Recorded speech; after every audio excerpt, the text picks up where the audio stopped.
So, but yeah, and then let's see. Then of course, Square-Enix and Nintendo. The two ones I say the most favorite conference I watched. I try to give them a score there.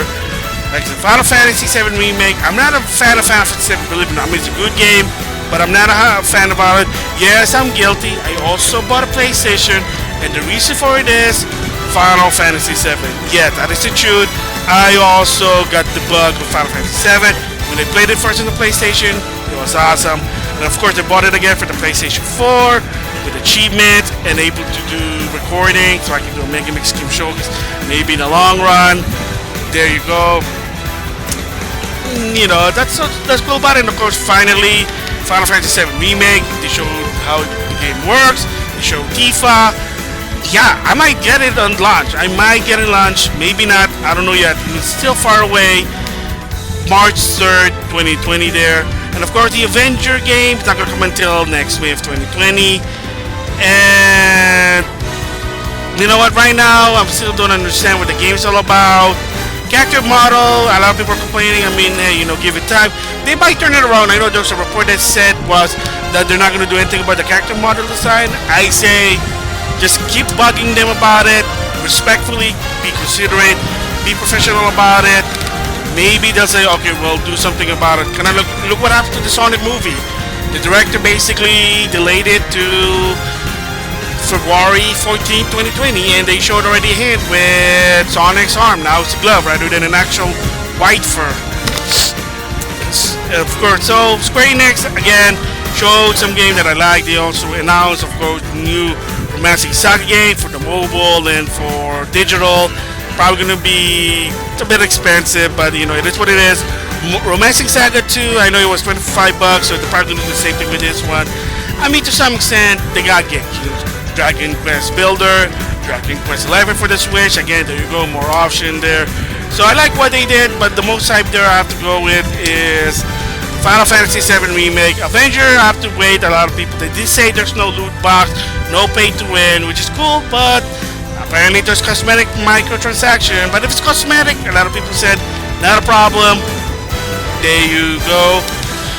Ooh, yeah, I mean, what Square-Enix did, it was awesome. I mean, I was losing faith at E3 because of it. Like, oh man, a lot of this conference was bad until Square-Enix kind of saved the day, and especially Nintendo, my favorite conference I have to say for 2019. And I'm gonna say that they're the winner, but I'll explain that later on.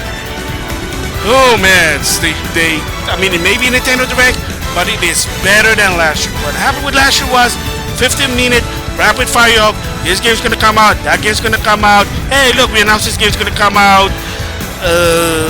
Trailers, date at least to some extent, and then the whole 20 minutes, 25 minutes. Smash Brother Ultimate. I mean, I get it, Smash Brother. Hey, I like Smash Brother, and I know that's gonna be the major game. People are probably gonna talk about it. So, like any other Nintendo game, people are probably gonna say, hey, you know what? We don't care. I just want Smash Brother. So I kind of understand that, but still, for somebody who doesn't care about Smash Brother, that wasn't a good idea. That's why I didn't feel like they were the winner of E3 last year. Unless you're a super Smash Brother fan, I get it. But for the general consumer who wants to know about Nintendo, that's not the right way. They rectified that this year with games, trailer, reveal, release date, and surprises. Surprises such as Banjo-Kazooie finally on Super Smash Bros. Once again on a Nintendo platform, partnering with Microsoft, because remember, Microsoft bought Rare and Banjo and Conquer are owned by Microsoft, but hey, there you go. And yes, Phil Spencer actually did an interview saying that it wasn't that hard putting Banjo on Super Smash Bros. Ultimate because apparently Microsoft has another role. Yes, they are first party when it comes to the console. And it is true what he said, that Microsoft is a third party when it comes to portable system. Yes, Viva Pinata, I remember it was on a 3DS. I think there was a Banjo game, I could be wrong, so correct me if I'm wrong. There was also a Banjo game or a Conquer game, but Rare also do portable gaming. And of course, no wait, no, not so much. Saber Wolf for the GBA, they did a showcase in 2015. Oh wait, yes, never mind, I take it back. Yeah, they've already been bought by Microsoft. And there you go, rare. In the Game Boy Advance, Saber Wolf there. So, well, maybe not. I can't remember. Maybe it was. I'm getting mixed up there. But anyway, the bottom line is, yes, Microsoft or Rare does a third-party game on portable system. But when it comes to the first party, they are only console. Of course, the major big one is Halo DS. Yes, Mac and Asima for my GN, people poke fun of the guy because he said, yeah, you know what, you're making that up, there is no Halo DS. And then apparently he was rummage around his place, and he found out, hey, he found his debug prototype copy of Halo DS, and yeah, it's true. And then apparently the developers of Halo, I think Bungie at the time, said, yeah.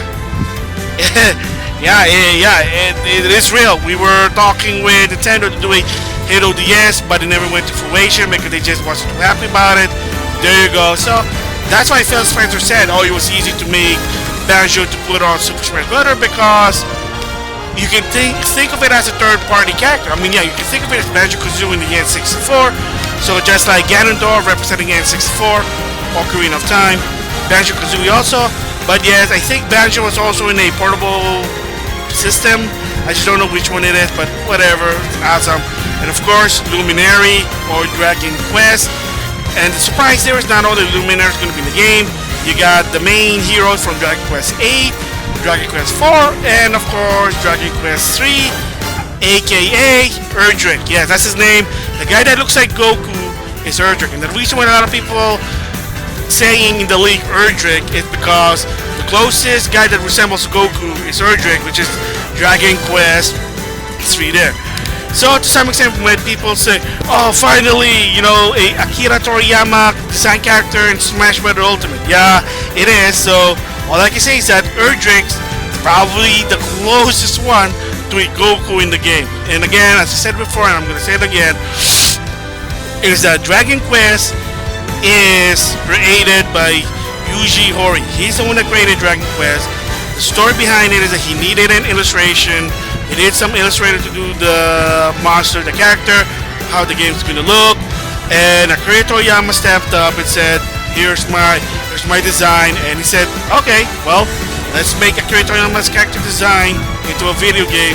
There you go. There's Chrono Trigger, there's Blue Dragon.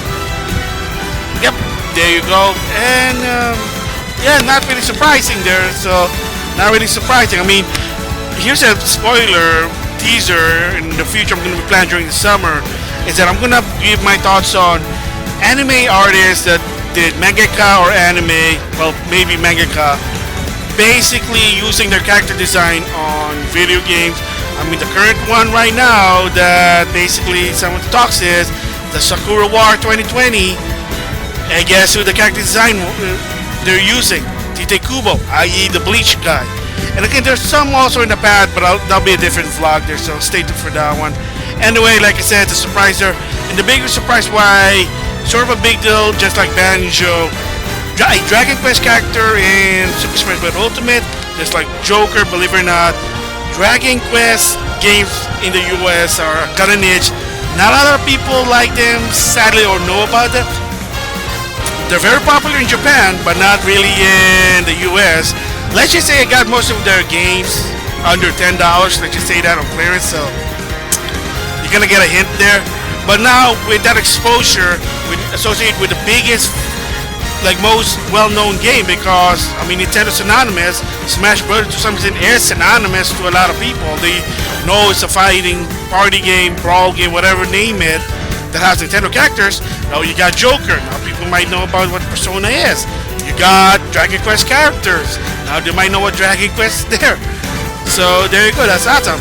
And then they showed, Nintendo showed release date, which is good. Information release date, I love that. Of course, the one I'm hyped for there, it's another surprise, and they had release date, Trial of Mana. Because one of the jokes I kind of talked to my friends is, wow, if they're gonna do a remake to Sugar Mana, that'll be awesome if they do a remake to Trial of Mana. Well, they are doing it. They even doing big overhaul. That's why it's a $60 game.